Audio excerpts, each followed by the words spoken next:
boa noite. Nós estamos aqui e hoje vai ser um tema de extrema importância. Talvez você que é filho, né, de pais idosos, ou você que já tem mais de 60 ou tem muito mais, às vezes 90 ou mais, essa live é para você. Por quê? Nós vamos falar exatamente de como que o isolamento social, aquilo que a gente já vem há muito tempo, né, passando, o doutor Davi está chegando, nós vamos conversar isso com o doutor Davi agora, nessa live de hoje. Doutor Davi, vai aparecer a faixa preta, aí a hora que aparecer você pode pedir para entrar, certo? Então, e vai ser ótimo.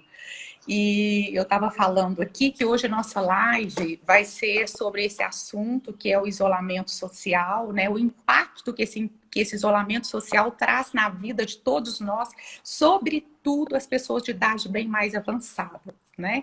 Então, eu acho que vai ser, assim, de extrema importância, enquanto passar esse conteúdo para as pessoas ficarem atentas, ficarem alertas, pensar em saídas ou maneiras de driblar esse momento, né, tão desafiador e necessário ao mesmo tempo, que é o isolamento social. E então eu gostaria de ver com você, primeiro, falar boa noite para quem está entrando aqui, né? Que nós entramos agora.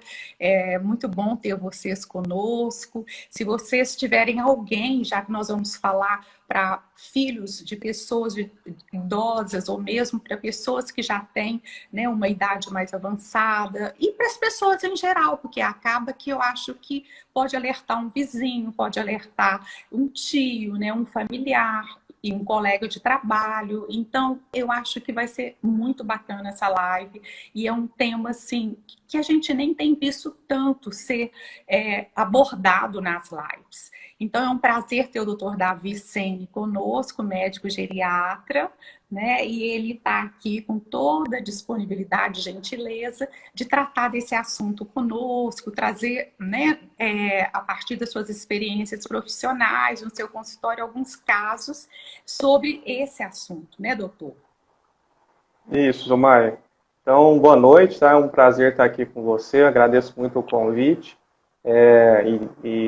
Nesse tempo de pandemia, principalmente, eu imagino que claro que a gente afeta as pessoas, mas como a gente tem uma questão de grupo de risco e a gente está focado aqui na geriatria, nos idosos, infelizmente, eu imagino que sejam um dos grupos que estão sendo mais afetados por essa questão do isolamento social. Sim. Então, existe um grande número de consequências, não só consequências em relação à saúde, mas em relação à condição social, econômica, e a gente tem visto no dia a dia já algumas consequências do isolamento social, causando descompensação de doenças e mesmo problemas que são exacerbados pelo isolamento social. O que eu tenho visto, assim, eu tenho a oportunidade de trabalhar, hoje eu trabalho aqui no Hospital Regional, só com pacientes COVID, trabalho lá todos os dias, e eu atendo prioritariamente pacientes idosos. Então, o que eu tenho visto especificamente na questão de saúde emocional, que tem sido muito frequente, são pacientes que nitidamente tinham um problema psiquiátrico previamente à internação, a maioria das vezes uma depressão, que às vezes não era diagnosticada, e no momento da internação isso fica exacerbado, dificultando o tratamento da COVID. Então, assim, um exemplo, um idoso que foi internado com problema respiratório, e aí a gente começa a conversar, ele tem uma resistência ao tratamento, chora, começa a falar que a vida está acabando, que muita gente já morreu e que ele quer morrer mesmo, e aí não aceita o suporte de oxigênio, não quer comer, e você vê que não é um delírio, né, que o paciente tem uma orientação espacial, não tem oscilação de nível de consciência, não tem critérios para delírio, é um problema psiquiátrico, que provavelmente o paciente já tinha isso previamente em internação, e às vezes a família não percebia, né, um sintoma que é um problema que também é muito frequente, que é a questão de não valorizar da forma adequada os sintomas do idoso, porque os sintomas muitas vezes não são similares aos sintomas dos pacientes mais jovens, e além disso, infelizmente, a gente tem a questão da negligência em relação ao cuidado do idoso. Então, um fato que tem chamado bastante atenção são esses pacientes que têm provavelmente o sintoma depressivo previamente à internação e durante a internação isso fica exacerbado. Você imagina a dificuldade que a gente tem de colocar um suporte de oxigênio que o paciente precisa, ou às vezes fazer um procedimento de fisioterapia que a gente chama de VNI. Você tem um paciente que não está estabilizado emocionalmente para poder colaborar e enfrentar um desafio, que é esse, que é uma doença, você imagina a dificuldade que nós temos, né? Eu gostaria, sabe, doutor, até de fazer uma colocação a respeito disso, que eu acho que tem muito a ver com o que você está falando. Eu gostaria só de, vamos dizer assim, de provocar aqui em todos que estão assistindo, e quem quiser perguntar para o doutor Davi, para mim, fazer qualquer pergunta, qualquer comentário, a gente já conversou, né, doutor? É muito importante a interação. Então, se alguém quiser fazer algum comentário, alguma pergunta, estiver vivendo alguma situação com as pessoas que você relaciona, e de idade avançada, idosa, então eu acho que é bem bacana aproveitar essa oportunidade, porque quem sabe a gente pode pensar juntos com você. E sobre isso, eu gostaria até de colocar alguns aspectos da minha área, né, da gerontologia, da psicologia, da neuropsicologia e até das ciências contemplativas também, como mais um caminho para alcançar o que você está falando. Mas, assim, falar um pouquinho dessa pessoa em envelhecimento a partir desse lugar de gerontóloga, de psicóloga, de neuropsicóloga, só para a gente, assim, tá contribuindo com o que você falou. Então, veja bem, se a gente for pensar, o que significa a palavra isolamento? Isolamento significa separação, significa separação de um determinado contexto ou de um determinado meio.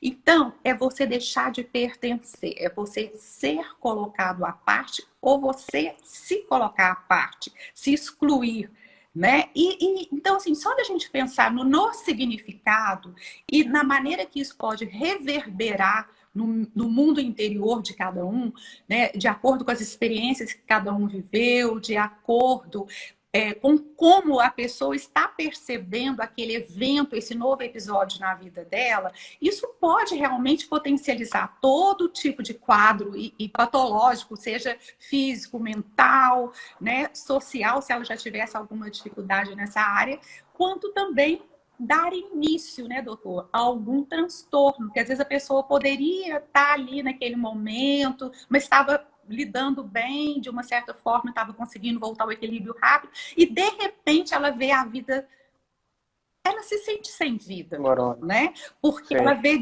tudo desmoronando. Então, eu gostaria de trazer essa reflexão no sentido assim, então, se você deixa de pertencer, ou pelo menos tem a sensação de deixar de pertencer, você está me escutando bem? Sim, muito bem. Então, veja bem, a pessoa também tem a sensação de que está deixando de ser, está deixando de ter. E aí a gente tem que pensar que essa pessoa que nós estamos falando, se ela tem atividade, se ela está ativa, ok. Por quê? Porque se ela profissionalmente não se aposentou, se ela continua com alguma atividade, ela pode superar esse isolamento, talvez, de uma outra maneira do que aquela que está à parte mesmo. E ela já estava à parte antes e agora ela fica mais profundamente e totalmente, ela fica reclusa, na verdade, ela se sente presa. E aí, como é que fica a autonomia, como é que fica a independência dessa pessoa? Como é que fica o direito de liberdade de ir e vir, né? Que ela custou a conquistar. né? Porque o trabalho não deixava ela ter mais liberdade para isso. Então, a hora que a pessoa se vê no auge da liberdade, da independência e da autonomia, vem algo que prende a pessoa. E aí, aqueles contatos que ela tinha na redondeza, com a pessoa do varejão, com a pessoa do supermercado, com os vizinhos, que fazia ela rever a própria identidade, o valor, a necessidade de pertencimento, de validação, inclusive o estímulo que ela tinha para o cérebro, para a saúde, para sair da cama de manhã, de repente isso deixa de existir. Né? Deixa de existir e às vezes ela perde o próprio sentido da vida. Então, às vezes, ela acaba chegando a esse ponto dela não querer abrir mão da própria vida, porque acaba não tendo sentido viver assim, né? E às vezes os filhos, ou não têm filhos, ou os filhos estão distantes, estão envolvidos com as suas tarefas, e também estão sobrecarregados, já estavam antes, agora se tem crianças pequenas, ainda mais sobrecarregados, então o tempo, em termos de quantidade, ainda fica menor. Então você vê que é uma situação que a gente não pode deixar de falar o que a gente está falando aqui. É muito importante esse assunto estar vindo à tona, está sendo aberto esse espaço. Por quê? Porque esses tempos atrás mesmo, uma pessoa chegou para mim e falou assim, Maio, eu saí da minha cidade, que ela mora numa cidade grande, e vim para o interior exatamente porque eu sei que meus pais estão nesse momento e parece, pelo que eu via pelo telefone, que eles não. Ela disse assim, que não tinha caído a ficha deles. Eles continuaram fazendo tudo do mesmo jeito, como se nada tivesse acontecido. Ok, acho que esse é um lado que a gente precisa de estar atento, sim. Mas qual é a necessidade da pessoa se ela sabe que precisa se resguardar e não está se resguardando vamos falar assim, como deveria, né? Porque é a hora que ela respira, é a hora que ela se sente viva. Não estou falando, não estou contra o fato dela se proteger, mas eu acho que é um pouquinho assim, é necessário a gente também se colocar no lugar do outro. Sim, é o que eu queria falar. Pode falar. Então, essa questão, Sumaia, é importante porque no início, eu imagino que isso ainda aconteça, aquela questão de estigmatizar o idoso, colocar o idoso naquele termo de meu avô, meu pai é teimoso, ele não aceita ficar em isolamento social, mas é justamente o que você falou. A pessoa tem um contexto que ela já está de velhice, que ela já lida com uma série de perdas, não trabalha mais, os filhos não estão mais de casa, já não é pai, exatamente. Exatamente. E aí ela se vê numa situação que ela tem, às vezes, poucas atividades. Às vezes a atividade que ela tem é o forró que ela vai no final de semana, ou é comprar pão. Quantas vezes a gente vê, assim, idosos que estão sempre na rua, que parece que é uma atividade que eles têm, que é uma oportunidade de ter um convívio social, é ir ao supermercado, ou ir até a farmácia, e de repente eles não podem fazer isso. Olha, e as pessoas colocam como se fosse assim, ele é teimoso, mas se coloca no lugar. Porque uma das coisas que a gente mais valoriza é a nossa autonomia, a nossa capacidade, a nossa independência de poder sair na hora que a gente quiser, de poder se sentir útil, de conviver. Então eu acho que é importante. Exatamente. Se eu acho que eu não estou servindo para nada, por que eu vou querer viver? Exatamente. Então, eu acho que a gente tem que ter um equilíbrio quando colocar essa questão do isolamento social para o idoso. Né? A gente tem vários tipos de idosos, tem idosos que são mais independentes, tem idosos que são menos dependentes, e não deixar de manter o contato, que é o que a gente ia comentar, de que formas a gente pode lidar com isso. Né? Eu acho que a gente não pode confundir o isolamento do idoso com abandono, né? Que é totalmente diferente. E antes né? de falar nas estratégias, eu gostaria de acrescentar mais algumas coisinhas aqui da minha área, né? Então, veja bem, como você falou muito bem, né? Os papéis que ele exercia ligados ao trabalho, a função de provedor, de pai, isso já deixou de ser. né? Que os filhos já nem moram com eles, né? E Uhum. é muito importante lembrar. Aí, por exemplo, a pessoa chega na casa dos pais, se eles estão saindo porque eles estão sentindo a necessidade de liberdade, de independência e autonomia, e querendo atender essa necessidade e não se sentir preso, ao contrário, os filhos chegam e chamam atenção e brigam e passa, como diz ela, eu passei um sabão neles. Eu falei, nossa, é Uhum. exatamente o contrário que eles estão precisando.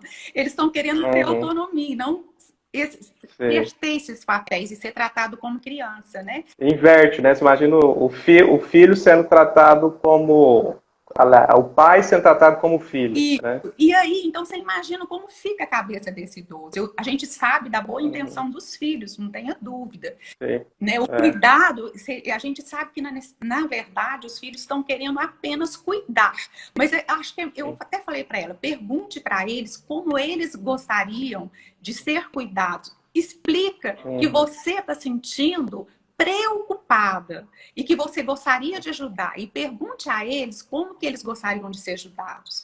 Por quê? Porque, na verdade, às vezes a pessoa sem querer e sem má intenção, ela faz exatamente o contrário. Se ele está querendo autonomia, liberdade, independência, o filho chega e coloca, como diz os antigos, um cabestro, né? Coloca, então, algo assim, trata como criança, querendo decidir por Uhum. eles, é Sim. exatamente o contrário. Aí a necessidade de É. sair vai ser muito maior, né? Sim. E então, assim, essa necessidade de participar, de liberdade, a gente tem que ver outras maneiras disso acontecer, Uhum. né? E tem É. um experimento do Michael Shipp, ele achei muito interessante trazer, porque ele analisou pessoas no isolamento social durante 205 dias. E, na verdade, o que ele observou? As pessoas em isolamento, na verdade, o estudo dele foi feito com pessoas em cavernas. É diferente de hoje, mas a gente pode, vamos dizer assim, abstrair, né, fazer uma Sei. relação com essa situação, porque muitos idosos, Certo. e não só idosos, muitas pessoas estão vivendo Uhum. como se tivesse mesmo trancados numa caverna. Não é nem numa caverna, mas Sim. trancados. Sim. Estão Sim. privados do contato social. Porque a gente tem que lembrar que Sim. tem idosos que não têm mais família. Tem Não. idosos que estão Sim. literalmente sozinhos. Então, hoje, o Sim. mundo já passava por uma questão muito séria de lidar com a solidão. O mundo Sim. inteiro, isso é um tema que é Uhum. muito discutido. E agora, Sim. mais do que nunca, esse tema está assim, sabe, gritando para que as pessoas parem para enxergar o que está acontecendo e que façam alguma coisa para ajudar. Tanto é que Sim. aumenta-se o número de suicídios no envelhecimento, né? Sim. Então, veja bem, esse estudo, só vou falar aqui disso. O que ele observou? As pessoas que ficaram dentro de uma caverna 205 dias, que nós estamos muito mais desde março, né? Sim. Então, veja bem, elas começaram a não conseguir mais raciocinar, pensar. Elas começaram a entrar em desespero por companhia Uhum. de alguém. Então, elas começaram a fazer Sim. amizade com ratos na caverna. De tanta Uhum. Tipo necessidade, náufrago. porque nós somos seres sociais. Nós não Uhum. nascemos para viver sozinhos. Uhum. Isso é contra a nossa natureza. Sim. Aí, a fluência mental, a memória também teve um impacto. Então, a pessoa parou de Uhum. falar fluentemente, ela esquecia Sim. palavras, a memória Sim. ficou prejudicada, com confusão Sim. mental, mudanças de Uhum. personalidade, episódios de ansiedade e depressão. Então, e o que ele viu que é pior? Que os efeitos cumulativos com o tempo, né, com o tempo, são devastadores na Sim. saúde cognitiva e mental. E no caso do confinamento, então, se a gente puder trazer para a nossa situação, e que muitas pessoas estão literalmente confinadas numa solitária, vamos falar assim, porque são pessoas que perderam essa possibilidade, que a única Sim. possibilidade era ir ao mercadinho, ao varejão, era onde Sim. eles conheciam pelo nome, era onde ele sentia vivo, era onde ele lembrava da própria identidade, né? Então, vai havendo uma despersonificação.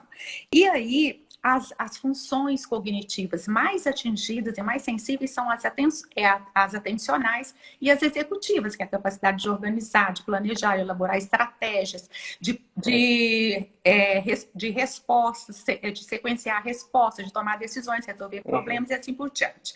E também eles observaram em estudos de imagem que a amígdala cresceu, ou seja, a amígdala dentro do cérebro, né? Ela é responsável pela parte de comportamento e pela ativação quando a pessoa está sob estresse, né? Ela é responsável por essa questão da luta, fuga e congelar, né? Quando a pessoa está em perigo. Então, você vê que essa ativação foi tão ativada a amígdala que ela acabou se desenvolvendo.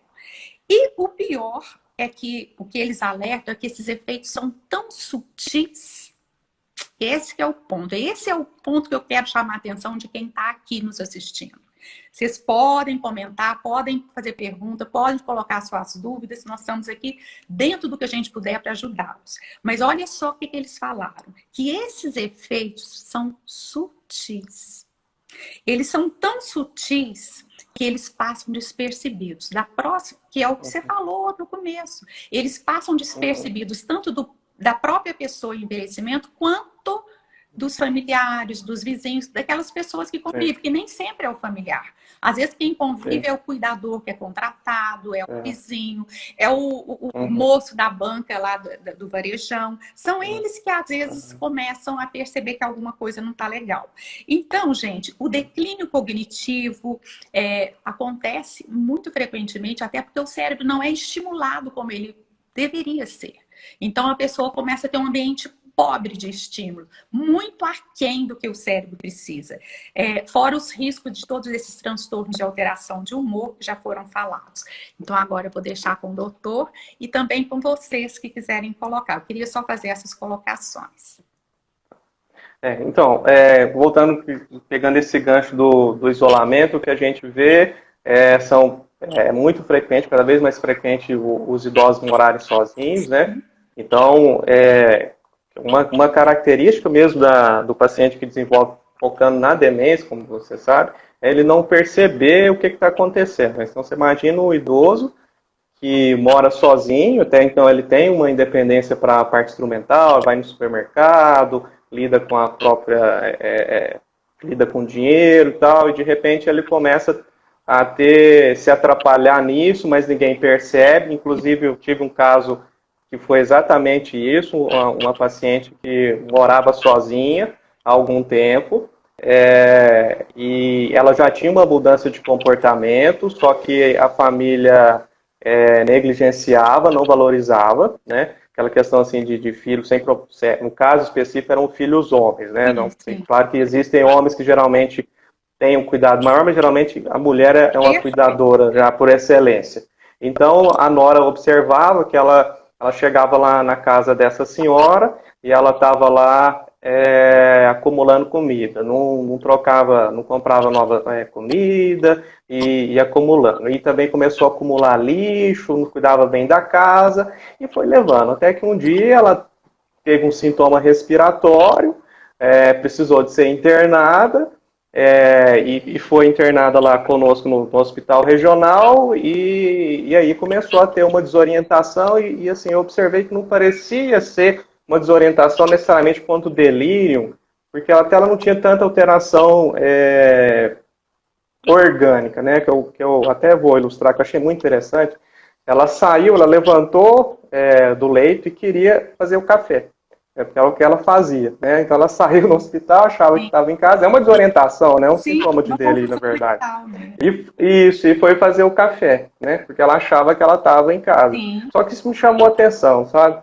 E depois eu conversei com a família e sugeri que ela buscasse atendimento médico, que poderia ser demência, né? E eu acabei descobrindo que é um caso mesmo de demência, justamente no contexto do paciente de isolamento social, na verdade, o paciente que morava sozinha e que a família demorou a perceber, né?